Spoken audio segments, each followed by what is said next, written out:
Welcome back to Module 2, Dehumanization and Stereotypes. My name is Michelle Thomas, and I'm the Indigenous Cultural Safety Coordinator at Grand River Community Health Center. So we have a quote from John Mohawk. You have the power to make peace with an enemy only if you acknowledge that the enemy is human. To acknowledge that they are rational beings who want to live and who want their children to live enhances your power by giving you the capacity to speak to them. If you think they are not human, you won't have that capacity. You will have destroyed your own power to communicate with the very people you must communicate with if you are going to bring about peace. So I thought this was an appropriate quote to have when we're talking about dehumanization, because it kind of gives us that idea that at some point there is a fundamental breakdown in our ability to communicate with one another. And I think it really speaks to that. If we can't even see each other as human, then both sides have really lost out, because you're giving away your power, right? When you're not seeing somebody as human. So we lose out by not being able to build those relationships in a good way. So a table of contents. What is dehumanization? What role did it play in the colonization process? Who benefited and why? And a little bit of things on stereotypes as well. Dehumanization. These are pretty standard definitions here. To deprive of human qualities or attributes. Divest of individuality, dictionary.com. To deprive of human qualities, personality, or spirit. Webster Dictionary. Dehumanization can describe a behavior or process that undermines the individuality of and in others. David Eagleman, he is a neuroscientist, which I found to be quite interesting because he talks about the psychological process of what happens when someone is in that context of having to dehumanize another person. And it just gives us a little bit more of an understanding that it's a bigger mechanism than we realize as to how we perceive and act in this context of dehumanization. So there's his bio there.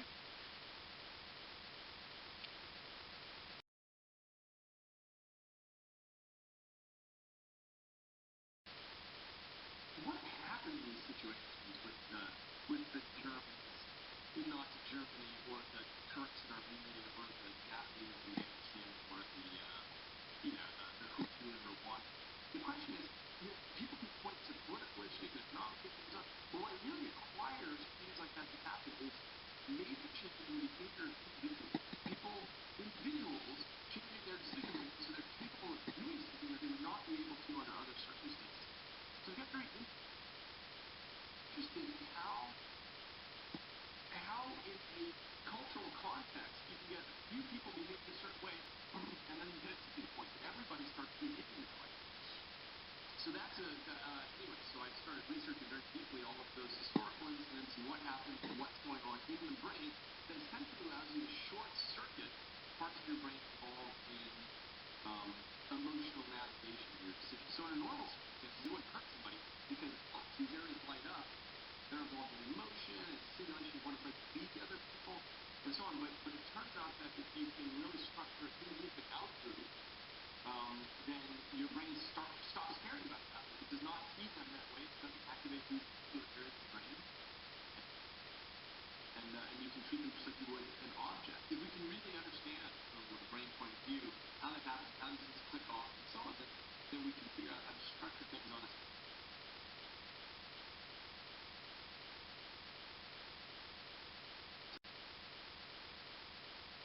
So what impact did this have? Well, this is pretty huge in terms of looking at dehumanization. It gives us a real sense of understanding, again, a deeper context that this was very psychological, this whole process. Settlers are allowed to build a new world as there were no humans occupying this land. So dehumanization helped to create a justification for action and behaviors. It somehow absolved them from wrongdoing. But I think the bigger point to understand here is it begins to create a psychology or guiding mindset within early settlers of how Indigenous people are seen. Again, because of that context, the beginning settlers were allowed to treat people this way. This is what they did. And again, you go back to the context of the early history that we did in the first module with John Mohawk, talking about that stratification and the coercion, the state and the government being involved, and all of those things. So there's this prevailing understanding that this is the way that it's going to be. So then it starts to activate a person's brain inside to say, well, I'm no longer going to identify with that emotional component in my brain, and therefore this person becomes an object, and it sets things up for that early stages of dehumanization and how our people were seen, how Indigenous people were seen. So basically it then starts to impact every level of relationship building, because if a person is not seen as being human, then all the other pieces start to fall apart as well. David Livingstone Smith has a bio here. He's done a lot of work and some research on dehumanization. So you can go through and read his bio information.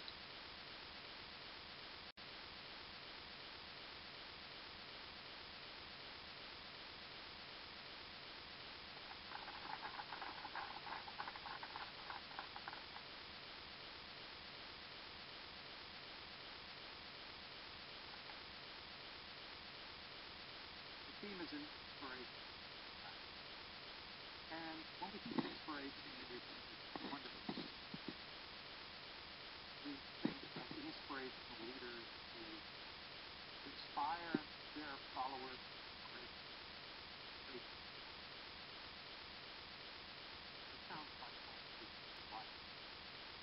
But if you know my work, you know I don't do it. If you think of the great inspirational leaders we have, of course, people will come to mind like Gandhi, Martin Luther King. But this is also Osama bin Laden. Also. So I want to share a few thoughts with you about how people inspire the Indigenous.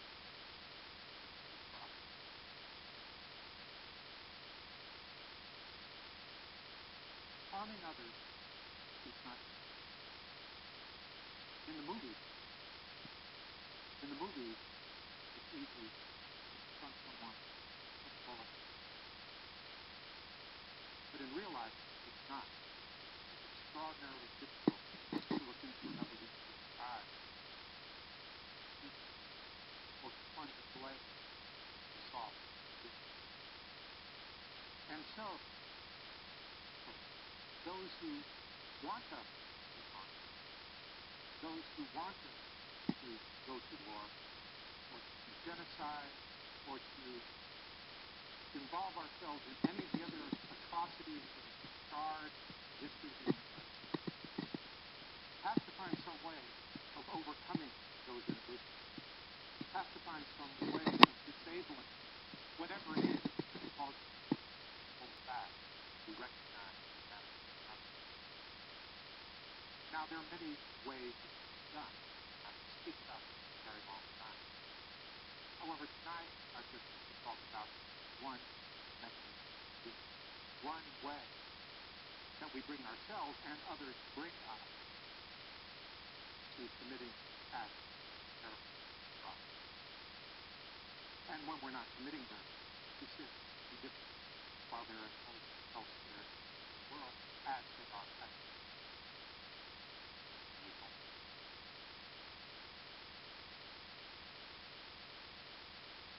I call this process dehumanization. Now, this is a word that's used in many ways, in many different contexts. But I use very specific bias. When we dehumanize others, we think of them, we conceive of them as subhuman creatures that it is either permissible to harm or even obligatory to harm. just as it's obligatory to exterminate the roaches infesting your kitchen, so you may gain the idea through propaganda or through your own creative imagination that there are groups of people who are in every sort of morally equivalent topic. Now, how can that work? How is it possible for us to look at another human being and think of him as less than? And I hasten to add, this is not something metaphorical. This is not a way of talking. The power of dehumanization stems from the fact that when we dehumanize, we genuinely, literally do sin. It's a puzzle, isn't it? As Shakespeare has Shylock in the Merchant of Venice, ask not the blue eye, ask the hand. Did you prick us? Did we not bleed? Did we not die? How can we think of a person who is just like us, outwardly as inwardly, very, very different? Well, there are two approaches to work. One of them is known in the literature as psychological desensitization. This is a deeply rooted psychological mechanism that makes us capable of distinguishing between how things feel and how they really are, or really what they are. Fool's gold, after all, looks just like gold, but it isn't. There's something that makes fool's gold that isn't gold.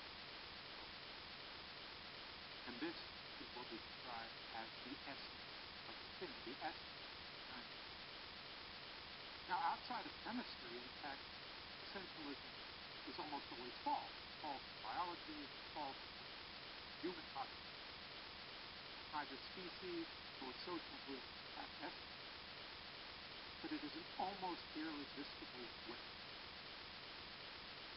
And that gives us part of the story, how it's possible to take someone who looks just like us, who acts just like us, who has the same morphology, speech, clothes, bipedal, and think of him as someone. The idea is that although they may appear inside where it's really can, they're not really strong. And therefore, this will exploit them for our benefit. But that's only part of the story. Because I have not given you any account of what it means to regard others as subhuman, as less than. To regard others as less than, we have to have an idea, a sort of hierarchy. We have to have the idea that the cosmos is ordered according to a hierarchy of values. That something has greater essential values than some kind. Now, this is a very old idea. It was traditionally called the Great Idea. Picture the world as consisting of kinds of things with the most perfect being at the apex of the hierarchy. Traditionally, the most perfect being was God, then the angels, then we human beings, modestly putting themselves just below the angels. With the much vaunted death of God, the human being comes at the top. And below this top rank are serried ranks of other organisms, mammals and birds and reptiles and amphibia, right down to the realm of minerals, down to the lowest rank of all, massive work. This, scientifically, is a false picture of the world. But it is a very compelling picture of the world, and I think it's probably a necessary picture of the world. So when we're thinking naturally, not dogmatically, we do organize things higher, lower, And those things that are highest on the hierarchy deserve the greatest moral chance. Although, let's see, you would not hesitate to shuck an oyster or to drop a live lobster in hot boiling water. You would probably be much less keen on dropping a live steak or shucking a lamb, because you are making these. And if you happen to be a vegan, you can extend the analogy to your attitude towards medicine.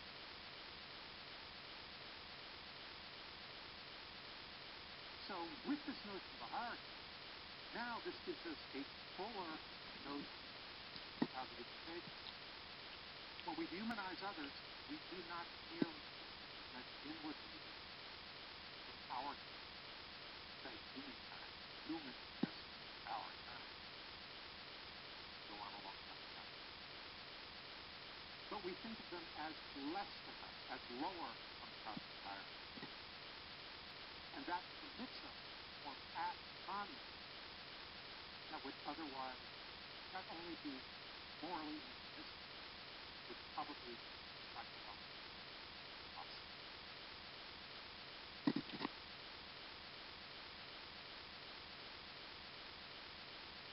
Now the question arises, we have the how, we reach about the why. Well, that I've already explained. That's how it is. We human beings are caught in an interesting time. Because on occasion, it is extraordinarily advantageous for us to confer to our fellow man, wage war upon them, or to exploit their labor without recognition. But at the same time, in the act of recognizing them as fellow human beings, we encounter profound inner division. We are a rock. And humanization is a way out.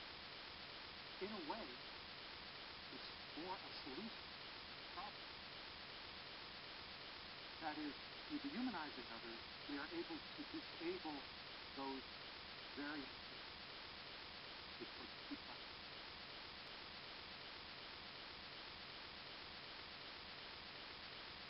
Now, I want to close by making a point I made actually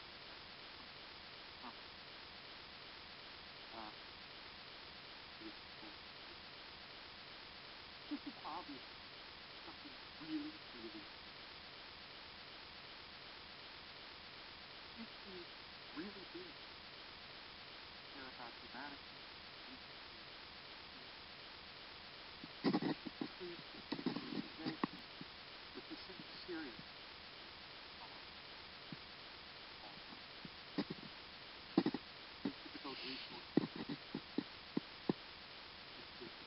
Devote resources to disarm.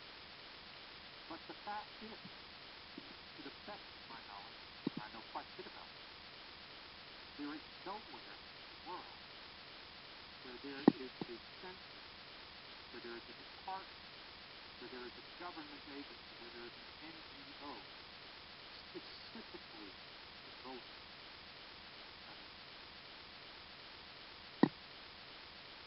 So although we may say, oh, what a terrible thing, wasn't it terrible what happened in Rwanda? The Nazis did do happened for all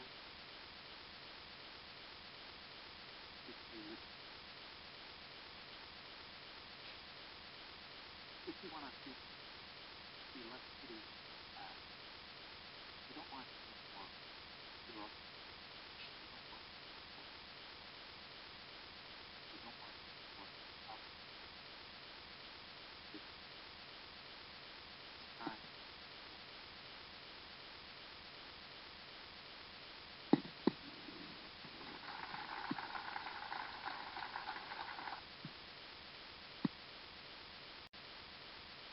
So what role did dehumanization play in colonization? Well, quite a big one, I'm thinking, because it allowed, again, that situation and that context and that psychological control to allow for the people to be dominated and to be dominant toward another group of people. So control and power are really big there. Set the social, political, moral, and religious structures. So again, there are many different ways that dehumanization plays into this whole process of colonization. Socially, building those relationships, that's just wasn't allowed. Politically, again, with the control, morally, not being connected on an emotional level, and the religious hierarchy, again, impacting everyone that was seen as being underneath them, that this is the way it is. Okay? So there were no other choices involved, or you were possibly killed if you didn't fall into line. Those structures became the fabric of the New World. So again, this is the context of how those settlers were encouraged over and over again, that in order to conquer this New World, this is how we need to treat people. And conquering means, again, getting control of the land and the resources. Indigenous people were not included in these structures. They were intrinsically seen as less than.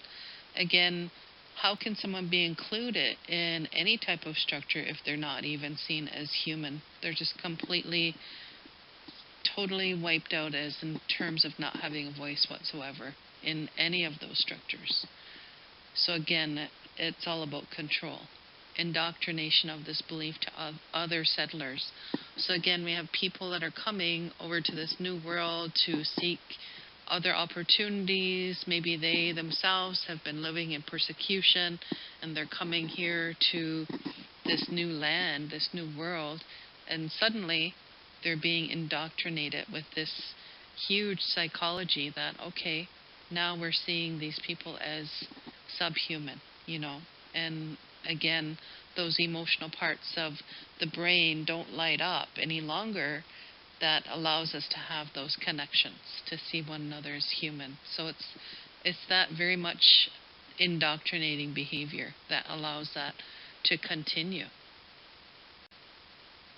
Another quote by David Livingstone Smith.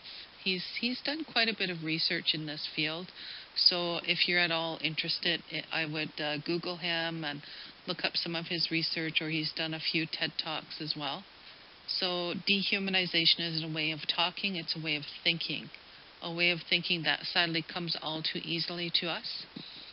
It's a scourge and has been so for millennia. Again, he talked in the video about the history of dehumanization and the whole history of humanity, and that it's happened since the beginning of time. So there's quite a bit of things to sort of wrap your mind around that in that process. It acts as a psychological lubricant, dissolving our inhibitions and inflaming our destructive passions.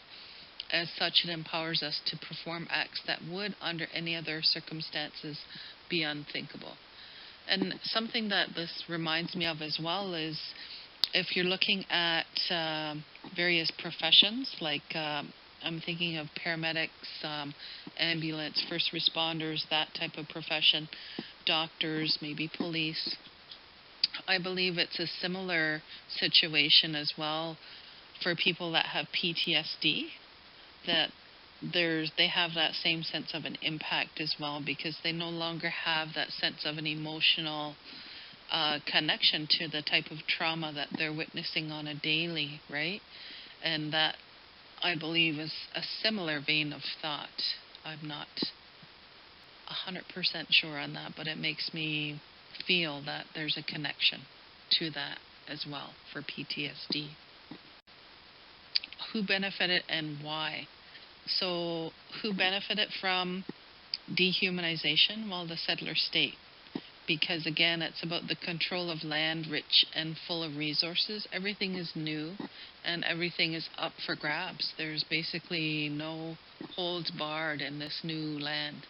So again, it's the power of the ruling state and the reign of force over other countries trying to claim territories as things started to get out back in the other countries that were trying to come here, again, there's this fight for who's going to control those new resources. So stereotypes. Let's have a look at what that has to do. Things. A stereotype is, again, a general definition, a fixed, overgeneralized belief about a particular group or class of people. For example, a Hell's Angel biker dresses in leather. An advantage of a stereotype is that it enables us to respond rapidly to situations because we may have had a similar experience before. Again, it's almost like it allows your brain to categorize situations, right?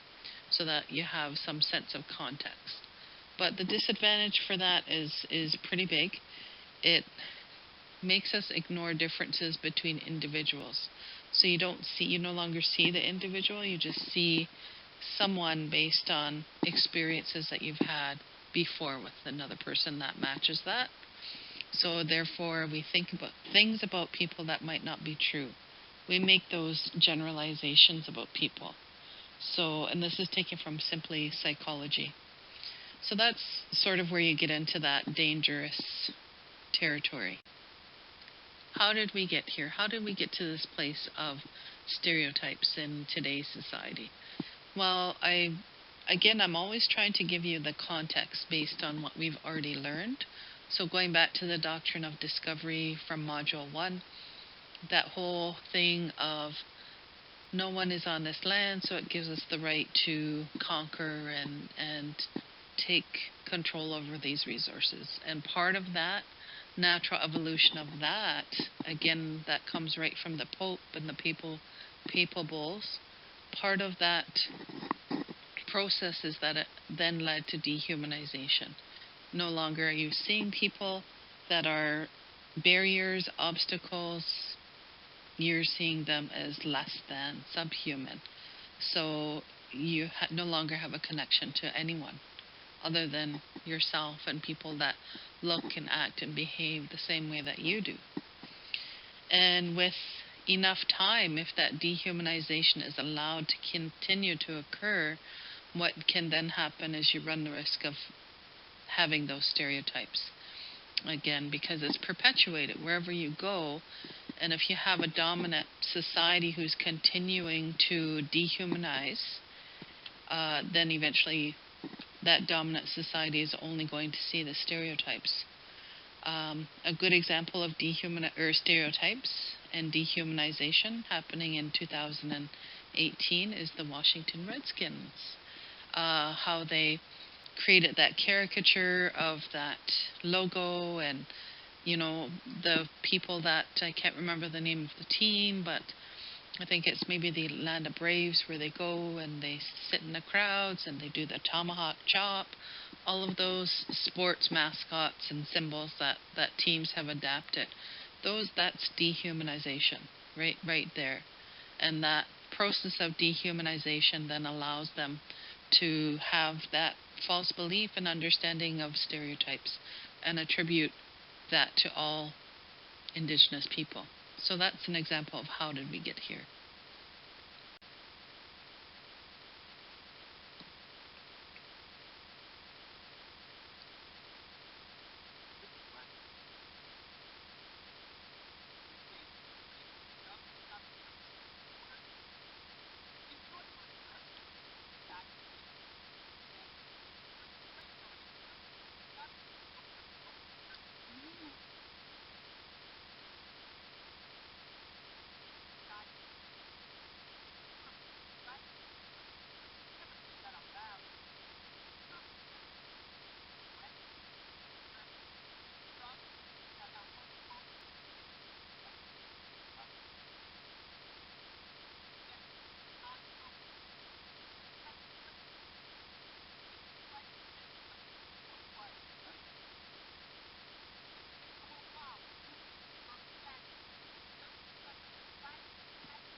If there's a black entertainment network, shouldn't there be a white entertainment network? Do you say sorta racist stuff but stop short of saying the N-word?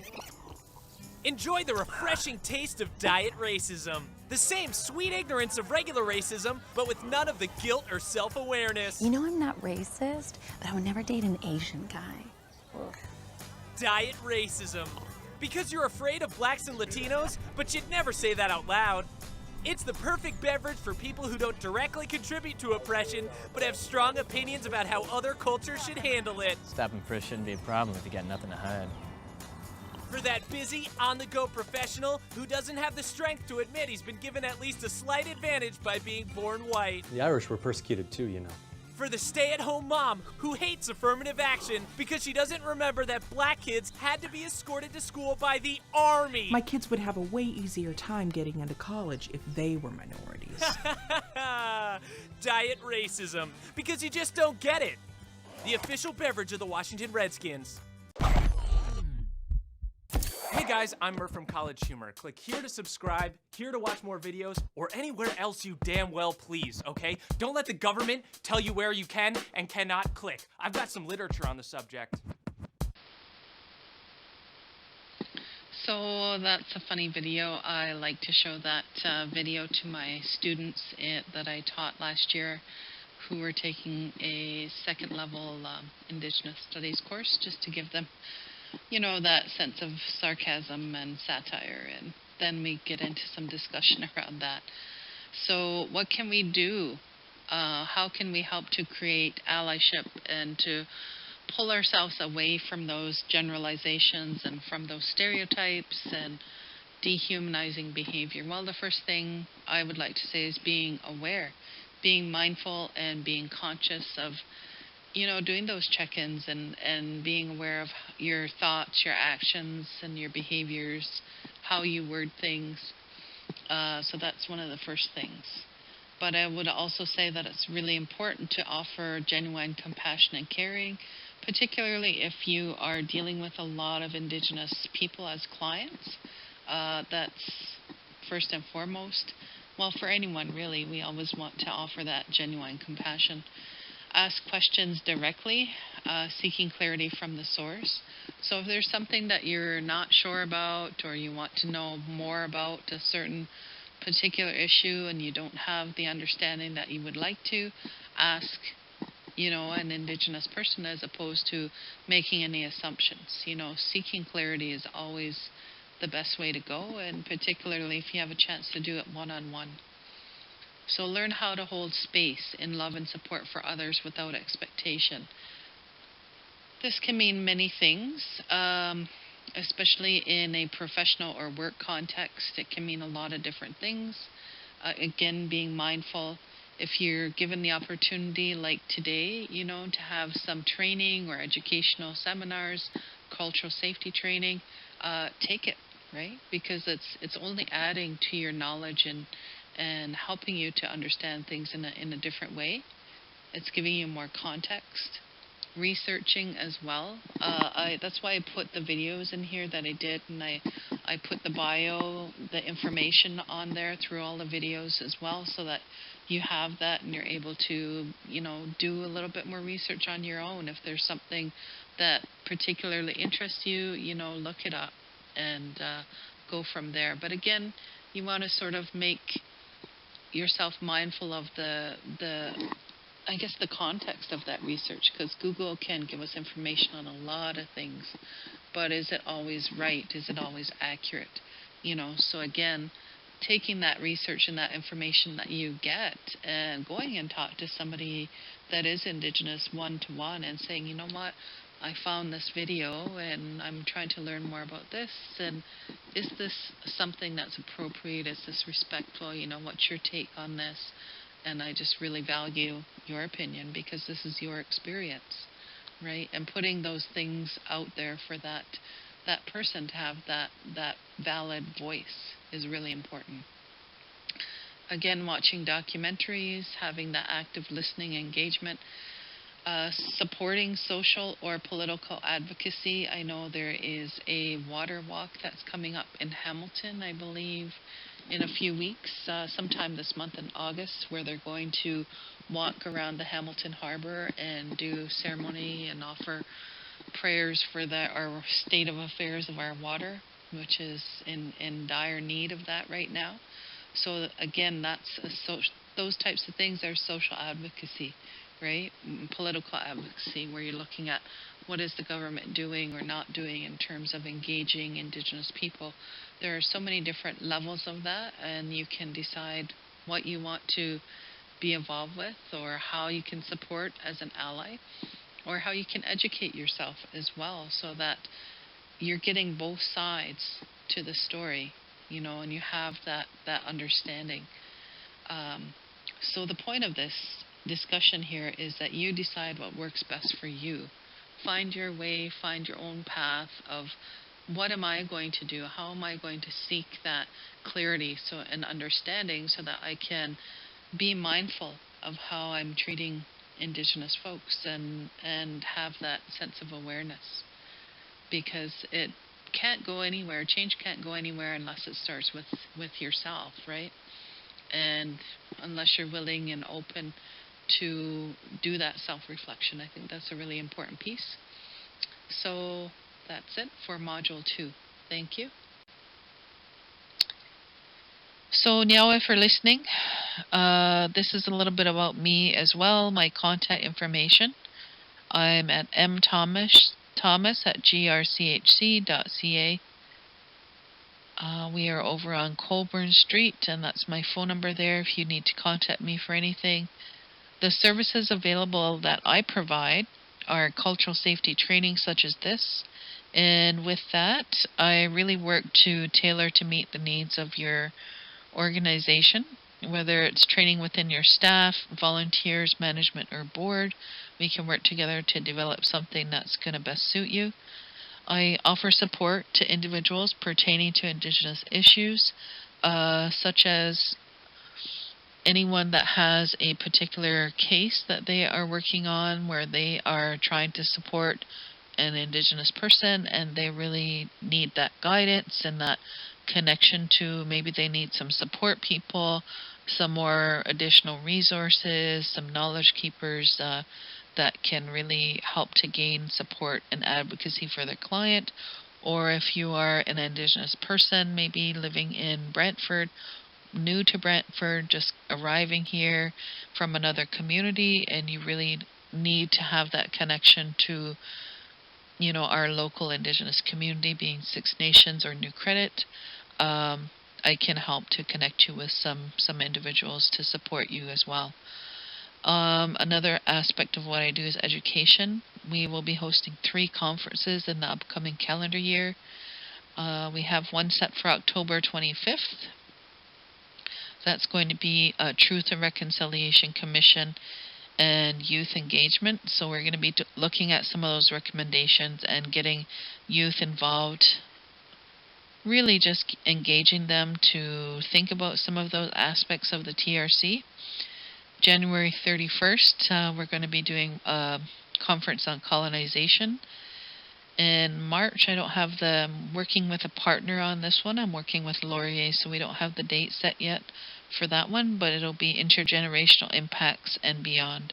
So again, throughout the year, I'm required to do these pieces that, again, are bridging those gaps and helping to create better relationships between Indigenous folks and others that are wanting to make life a little bit better. Now, if you're listening, and take care.